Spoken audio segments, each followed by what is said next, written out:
কই তুই? এই তো। নে এটা খেয়ে বল কেমন হয়েছে দেখ তো। বাহ, আমার জন্য এটা? হ্যাঁ। চলো তো ট্রাই করি।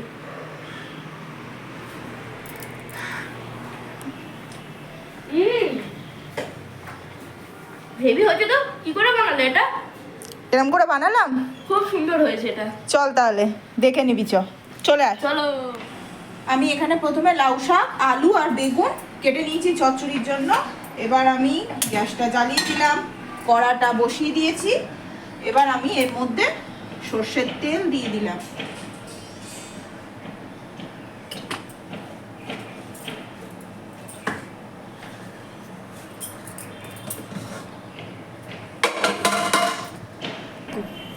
তেলটা গরম হয়ে গেছে, এখন তেলের মধ্যে অল্প একটু কালো জিরে ফোড়ন দিলাম, একটা কাঁচা লঙ্কা ফোড়ন দিলাম, দিয়ে কেটে রাখা আলুটা আমি এর মধ্যে দিয়ে দিলাম।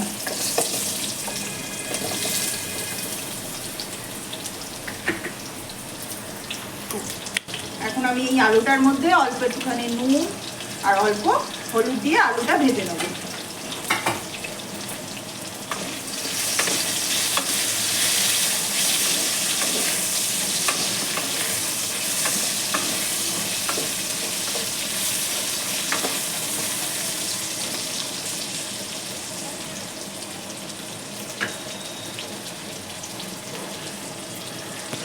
ভাজা হয়ে গেছে, এখন এর মধ্যে কেটে রাখা বেগুনগুলোও দিয়ে দেবো, আর কেটে রাখা শাকটাও আমি এর মধ্যে দিয়ে দেবো।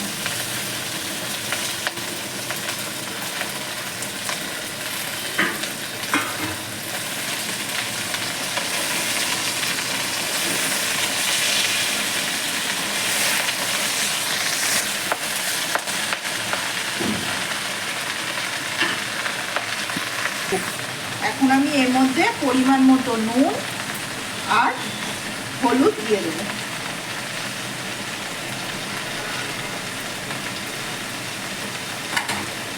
এই নুন আর হলুদটাকে আমি একটু মিশিয়ে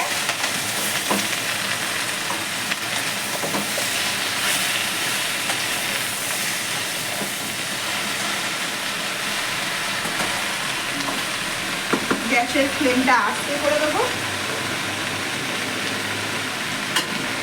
এটাকে ঢাকা দিয়ে দেবো যাতে একটু সিদ্ধ হয়।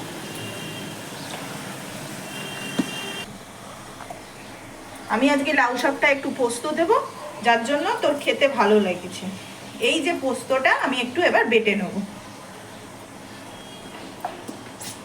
পোস্তটা আমি একটু শুকনো বেটে নেব, তাহলে গুঁড়োটা ভালো হবে।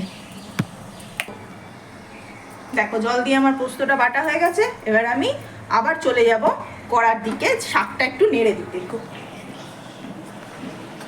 শাকটা অনেকটা নরম হয়ে গেছে, আর একবার নেড়ে আমি আবার এটাকে চাপা দিয়ে দেবো আর একটু নরম হয়ে যাওয়ার জন্য।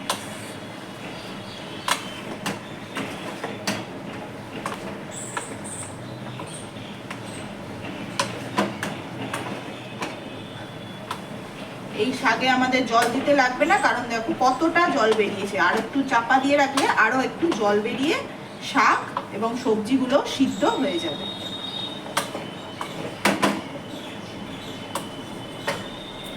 এই সময় গ্যাসের ফ্লেমটা আস্তেই থাকবে। আবার আমি এটাকে ঢাকা দিয়ে দিলাম। শাকটা অনেকটাই নরম হয়ে গেছে আর জলও অনেক বেরিয়েছে। এই সময় আমি কয়েকটা চেরা কাঁচা লঙ্কা আর বেটে রাখা পোস্তটা এর মধ্যে দিয়ে দেবো।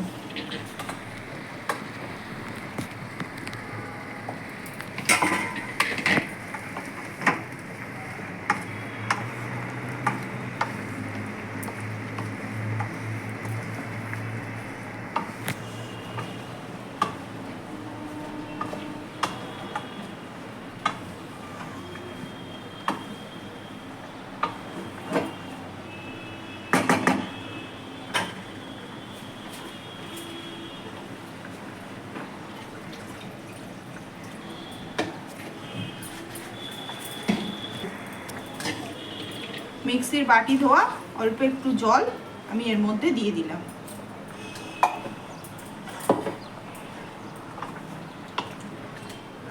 দিয়ে আবারও নাড়িয়ে চাড়িয়ে এবার আমি ঢাকা দিয়ে দেবো। জলটা শুকিয়ে গেলে আমাদের লাউ শাকের চচ্চড়ি হয়ে যাবে।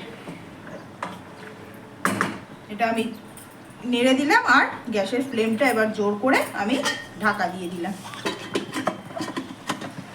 জলটা অনেকটা শুকিয়ে এসছে, আমি একটু এর মধ্যে মিষ্টি দিয়ে দেবো, একটু চিনি দিয়ে দেবো, অল্প একটু চিনি দিয়ে দিলাম, দিয়ে আবার এটাকে নাড়িয়ে চাড়িয়ে একদম শুকনো হয়ে গেলে এরপরে নামাচ্ছি।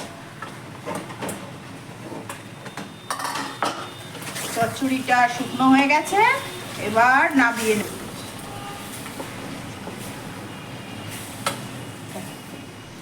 চচ্চড়িটা রেডি হয়ে গেছে, তোমরাও বাড়িতে এইভাবে ট্রাই করো, আশা করি ভালো লাগবে। ভালো লাগলে লাইক, সাবস্ক্রাইব আর কমেন্ট করো। Bye bye. Bye bye.